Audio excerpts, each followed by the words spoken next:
Clothe yourself like a leader. The inner work that changes everything. Let's be real for a minute. Business can be a battlefield. Life? Same. Some days it feels like you're sprinting through an obstacle course with emotional landmines, inbox grenades, and meetings that could have been emails. And in the midst of it all, you're trying to lead, trying to grow, trying to not lose your soul. But here's a question that will punch you right in the conviction. What are you wearing? I'm not talking about the blazer or the brand shoes.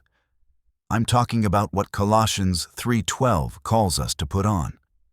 Compassion, kindness, humility, gentleness, and patience. Because here's the thing. You can crush your goals and still leave a trail of wounded people in your wake. You can scale a business and shrink your soul.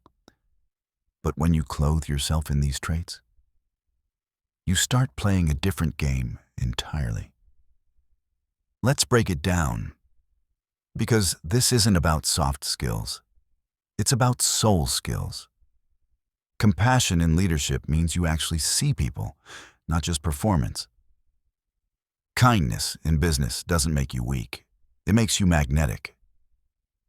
Humility isn't thinking less of yourself. It's thinking beyond yourself. Gentleness. It's strength under control.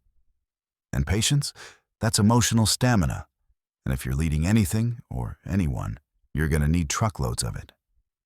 But here's the challenge. These traits don't just show up because you want them to. They have to be put on, chosen, practiced, daily. You wake up and decide. Today, I will respond with compassion, not criticism. Today, I will pause before I push. Today, I will lead like Jesus would lead, because I belong to Him. And if you're a business owner, a team leader, a creative, or anyone building something that matters, this is where your leadership is tested. Not just in the numbers, not just in the metrics, but in the moments no one sees. When you're under pressure, when the client's demanding, when your ego wants the spotlight. That's the battlefield. And that's where you get to decide. Will I wear the old self? Or will I show up in the new? This passage doesn't exist in isolation. It's stitched into the larger story of identity. Paul says we're God's chosen people, holy and dearly loved. That's not fluff. That's fuel. You don't earn the right to wear these virtues.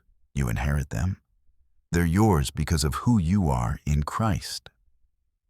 And that identity should shape how you do life and business. Want a practical takeaway? Start with this.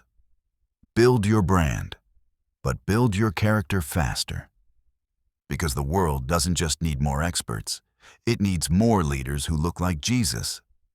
And here's one more challenge. What if how you lead is just as important as where you're leading people? This is your moment. You're not just running a company, raising a family, or chasing goals.